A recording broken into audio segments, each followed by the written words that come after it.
आखिर भारत में ही क्यों हुआ हिंदू धर्म के सभी देवी देवताओं का जन्म? क्या किसी भी देवी देवता को भारत के बाहर कोई नहीं जानता? और क्या सच में भारत में कोई गुप्त रहस्य छिपा हुआ है या फिर कोई और वजह है? मित्रों, हमारे सनातन या फिर हिंदू धर्म में ज्यादातर देवी देवताओं का संबंध भारत के ही अलग अलग प्रांतों से दिखाया जाता है। फिर वो प्रभु श्री राम हो जो अयोध्या नगरी में अवतरित हुए, या फिर लीलाधारी भगवान श्री कृष्ण जिन्होंने अवतार लेने के लिए पवित्र मथुरा नगरी को चुना। ऐसे में यह प्रश्न उठना तो स्वाभाविक है कि हिंदुओं के सभी देवी देवताओं का जन्म भारत में ही क्यों हुआ। तो इस प्रश्न का उत्तर जानने के लिए बने रहें हमारे साथ इस वीडियो के अंत तक। मित्रों, ये समझने के लिए कि हिंदू देवी देवता भारतवर्ष की इस पावन धरती पर ही अवतरित क्यों हुए, सबसे पहले हमें भारत के प्राचीन इतिहास पर नजर डालनी पड़ेगी, जिसका उल्लेख हमारे पौराणिक ग्रंथों में भी मिलता है। दरअसल भारत का जो स्वरूप आज हम देख रहे हैं और हमें ऐसा लगता है कि भारत इतना ही बड़ा है, हजारों साल पहले ये ऐसा नहीं था, बल्कि पृथ्वी के इस सबसे बड़े भूभाग को प्राचीन काल में जम्बूद्वीप के नाम से जाना जाता था। मार्कंडाई पुराण में वर्णन है कि जम्बूद्वीप का फैलाव उत्तर और दक्षिण के बजाय मध्य के क्षेत्र में ज्यादा था, और उस फैलाव क्षेत्र को मेरु वंश या फिर इलावर्त के नाम से भी जानते थे। इलावर्त पहले चक्रवर्ती सम्राट पुरुरवा की मां का नाम था। इलावर्त के केंद्र में पहाड़ों के राजा सुनहरे मेरु पर्वत था। मेरु पर्वत के शिखर पर भगवान ब्रह्मा का विशाल नगर है, जो ब्रह्मपुरी के नाम से विख्यात रहा। ब्रह्मपुरी के आसपास 8 और भी शहर बताए गए, जिसमें से एक भगवान इंद्र का और साथ में दूसरे देवी देवताओं के बताए गए हैं। प्रचलित मत ये है कि पूर्व वंश के राजा दुष्यंत और शकुंतला के पुत्र भरत के नाम पर ही हमारे देश का नाम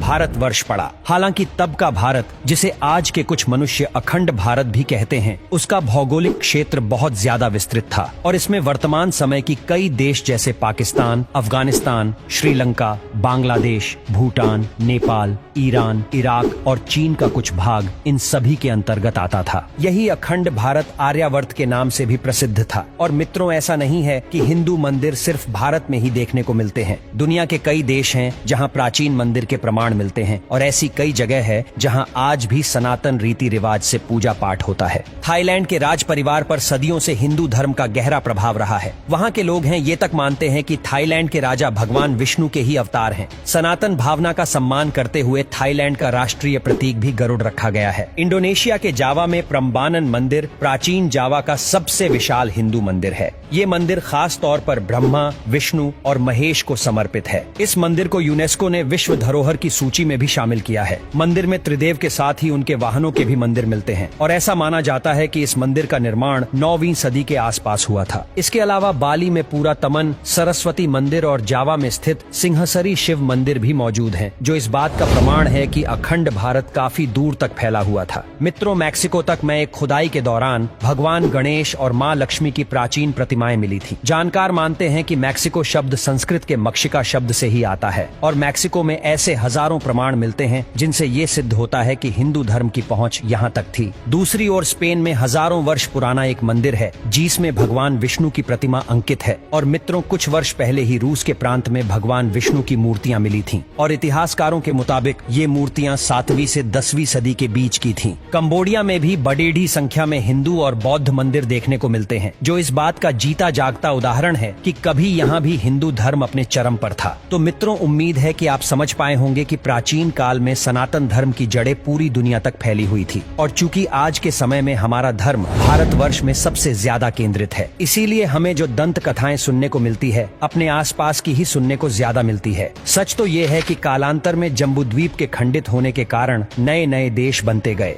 और भारत सिमटकर पहले से काफी छोटा रह गया।